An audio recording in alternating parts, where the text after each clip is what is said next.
Bonjour et bienvenue dans l'émission de voyance. Christophe, votre voyant, répond à toutes vos questions. Il s'appuie pour cela sur les tarots et sur son étonnante faculté d'intuition. Bonjour à tous et bienvenue sur le plateau du site www.émissiondevoyance.com. Aujourd'hui, je vais vous parler de la rétrogradation de Mercure qui commence le 5 mars et qui se terminera le 28 mars. En premier lieu, une planète rétrograde donne l'impression dans le ciel d'aller dans le sens inverse des autres. Cela reste une impression, juste une vue personnelle. Sur le plan symbolique, elle nous oblige à réfléchir aux caractéristiques de la dite planète et à ses champs d'application dans notre existence. Mercure est la planète de la communication, des études, des documents, des frères, des sœurs, du mental, des affaires, du commerce, des échanges, d'une manière globale. Comme vous le savez peut-être, chaque planète va gouverner un signe. Mercure gouverne 2 signes, les Gémeaux et la Vierge, mais également les maisons 3 et les maisons 6 de la roue astrologique. Mercure effectue sa rétrogradation dans le signe des Poissons. Dans ce signe, il est en chute. Donc, voyons ce qu'apporte la rétrogradation de Mercure, quels sont ses effets, ce que nous devons éviter de faire et ce que nous devons accomplir. Il y a déjà 3 étapes lorsque Mercure devient rétrograde, lorsqu'il termine sa rétrogradation et lorsqu'il retrouve le point initial du début de sa rétrogradation. Lorsqu'il devient rétrograde, c'est toute l'activité mentale qui fonctionne au ralenti. C'est un moment parfait pour des analyses, et je parle des analyses intellectuelles, pas forcément des analyses de santé, des plannings et mûrir une ou des réflexions. Dans les études, il est important de s'assurer que les acquis le sont bien. Vous pouvez avoir aussi une résurgence du passé. Il est possible que vous retrouviez également de vieux courriers ou de vieux documents que vous cherchiez ou tout simplement de vieux amis que vous n'avez pas vus depuis longtemps. Il est extrêmement important pendant cette période de relire les documents officiels, les documents importants. Alors, pendant cette période de rétrogradation, que faut-il éviter de faire? Bien évidemment, éviter de faire tant que cela est possible. Nous ne vivons pas seuls et individuellement sur la planète. Il y a d'autres personnes qui vont influencer notre existence. Mais si vous avez la possibilité, par exemple, de reporter des achats importants, par exemple un ordinateur, une voiture, un téléphone, il est important de ne pas le faire. Pourquoi? Parce que vous aurez, dans beaucoup de cas, à la fin de la rétrogradation, les petits défauts qui referont surface sur l'appareil que vous avez acheté. Signer des contrats, faire des affaires, ouvrir une boutique, lancer un nouveau business, un projet, car la possibilité de faire des erreurs est grande.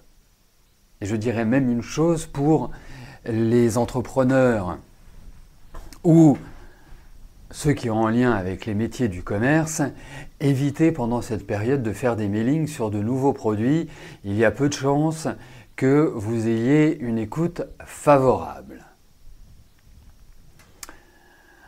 Ensuite, tant que vous pouvez, signez un contrat d'embauche, commencer un nouveau travail, car ça ne veut pas dire que cela ne va pas fonctionner, ça ne veut pas dire que vous n'allez pas vous épanouir, mais vous verrez qu'au fur et à mesure que vous avancerez dans ce travail, les conditions pourront ne plus vous satisfaire, ne plus vous convenir.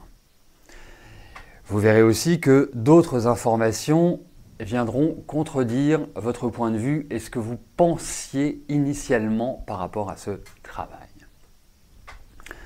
Surtout ne prendre aucune décision à l'épaule jetée, car Mercure en Poisson, déjà que c'est la dilution du mental, vous pouvez être troublé dans votre prise de décision et surtout passer à côté de l'essentiel.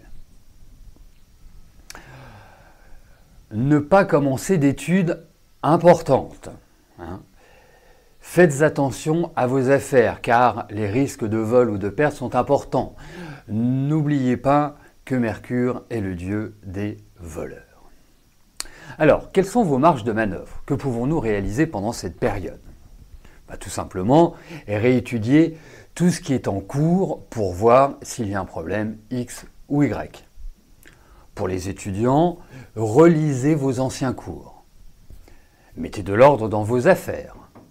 Finalisez les affaires commencées auparavant. Si vous avez initié certains projets qui n'ont pas encore abouti, Mercure rétrograde est une période excellente pour vous pencher sur eux, réfléchir à leur viabilité. Évitez de les lancer ou de les finaliser sur cette période, car à la fin de la rétrogradation, vous verrez si votre projet présente tous les bons aspects pour fonctionner ou, d'une manière radicale, s'ils ne sont pas faits pour fonctionner, ou justement apporter les quelques petits tours de tournevis qui vous permettront de les rendre viables à 100%. Voilà. Et bien évidemment, si vous avez à signer des contrats, des papiers officiels, des actes X ou Y par rapport à votre projet, préférez un Mercure direct. Voilà. Vous avez une idée géniale pendant une rétrogradation de Mercure. Elle va vous apparaître comme incroyable, comme amazing, comme diraient nos amis anglais, ou américains surtout. Ne vous précipitez pas. Voilà. Laissez tranquillement le travail faire son œuvre. Vous verrez qu'à la fin de la rétrogradation, l'idée que vous vous faites de votre projet, l'idée que vous faites de cette opportunité, de ce concept, sera ou pas viable. Et donc, par rapport à tous ces éléments, la fin de la rétrogradation, quand Mercure redevient direct, ce sera le moment opportun pour constater si tout ce à quoi vous avez réfléchi pendant cette période, si tout ce que vous voulez entreprendre sera bien calé et si vous serez sur la bonne route. Alors, donc Mercure rétrograde. Mercure, c'est le semeur de troubles qui peut mener à des tromperies, à des abus de faiblesse et au royaume des illusions et des désillusions. Le maître de la communication risque fort de vous faire prendre des vessies pour des lanternes. Nous observerons également une espèce de tension et de nervosité intérieure qui s'imposera naturellement à nous. Ça peut être aussi des souvenirs délicats liés à l'enfance qui ressurgissent. La nostalgie est un des aspects de cet événement astrologique. Voilà en ce qui concerne notre Mercure rétrograde. Alors, le conseil que je peux vous donner pour le vivre du mieux possible. Premièrement, ne pas prendre des grandes décisions. Laissez mûrir votre esprit, laissez aller tranquillement les choses. L'autre point, c'est que la méditation et l'introspection positive et objective seront deux atouts qui permettront de trouver un équilibre intérieur et une meilleure compréhension. Soyez également mesurés dans vos démonstrations émotionnelles. Il ne sert à rien de passer pour une victime, car vous n'y trouverez aucun écho. Voilà pour cette période du 5 mars au 28 mars. Donc, surveillons notre communication, surveillons nos affaires personnelles, ne faisons pas confiance au premier venu, ne nous enthousiasmons pas comme ça sans réfléchir. Voilà, soyons pondérés, soyons modérés, soyons clairs dans nos pensées, soyons factuels dans nos interventions et effectivement privilégiez dans tout ce que vous faites l'écrit plutôt que l'oral. Voilà, donc voilà pour cette période du mois de mars. Surtout que dès demain, nous entrons en nouvelle lune. Et là, je vous encourage très vivement à revenir demain, soit sur notre chaîne YouTube, soit sur notre page Facebook, pour découvrir l'impact de la nouvelle lune en Poisson. Belle journée à tous et je vous dis à bientôt. Merci, bye bye.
N'oubliez pas que du lundi au vendredi, à partir de 13h30, je réponds en direct à vos questions sur le site de l'émissiondevoyance.com et j'aborde avec vous tous les sujets qui vous tiennent à cœur.